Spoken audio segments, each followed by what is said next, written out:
Porque eu estou só ensinando como é que ponteiros apontam para outras coisas que já existem.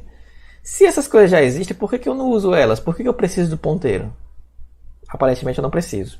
Mas então, para que o ponteiro? Onde é o ponteiro usado? Ponteiros podem ser usados em parâmetros de funções. E aqui é onde a coisa começa a ficar boa, pessoal. Isso evita cópia de um grande volume de informações e ele pode ser usado para modificar os dados originais. Como assim? Vamos lá, exemplozinho aqui, ó. Eu tenho um registro de jogador, certo? Que a gente já está trabalhando algumas aulas, né? Nome, salário e gols.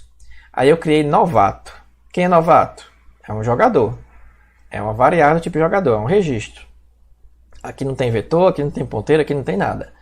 Eu inicializei ele para Joãozinho com 100 e 2. Então, ó, em algum lugar da memória foi alocado um registro para guardar Joãozinho, o valor 100 e o valor 2. Está lá na memória. Aí eu quero chamar uma função para exibir esse jogador. Só que aí eu já comecei a pensar o seguinte: ei, esse jogador pode ter muitas informações. Sei lá, vai que esse registro não só tem 3 elementos, tem 100 elementos com todo o histórico da vida do jogador, sei lá, todo o histórico de todos os times que ele passou, todos os gols que ele fez, qual foi o tempo de cada gol, qual era o campeonato que estava sendo disputado naquele momento, qual era, sei lá, a previsão do tempo daquele momento, certo? Então eu posso ter um registro gigante, um monte de dados aqui dentro de jogador.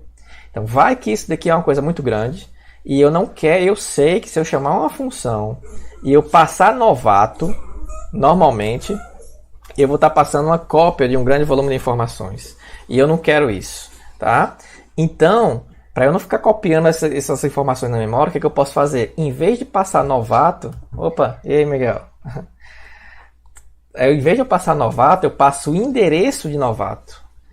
Então, se eu passo o endereço de novato, eu vou receber isso como, pessoal? Eu vou receber isso através de um ponteiro.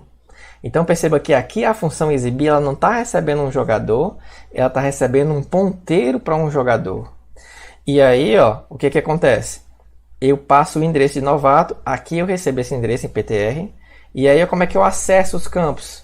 PTR seta nome, PTR seta salário, PTR seta gol, está aqui. O que é que eu fiz aqui? Eu fiz isso, ó, aquele meu primeiro desenho lá do início da aula, eu resolvi aquele problema. Ó. Agora, eu tenho aqui um registro que está na memória, e a função, quando eu chamei, eu não passei uma cópia para a função. A função só recebeu esse endereço aqui, CB19, dentro de PTR. Então eu só precisei guardar aqui na função um ponteiro que aponta para o meu jogador. E eu consigo exibir ele. E eu consigo modificar ele se eu quiser. Então esse é um dos principais usos do ponteiro. Um dos mais importantes. Evitar a cópia de um grande volume de informações. Em vez de passar o registro todo, eu passo só o endereço dele. Do outro lado, na função, eu recebo só isso num ponteiro.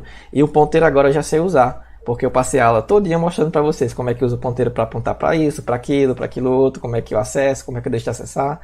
Então a aula todinha foi para vocês entenderem como o ponteiro funciona, para eu poder fazer isso aqui. Você viu um corte do meu curso de programação? Se quer o vídeo completo, o link está na descrição e a playlist está aqui do lado.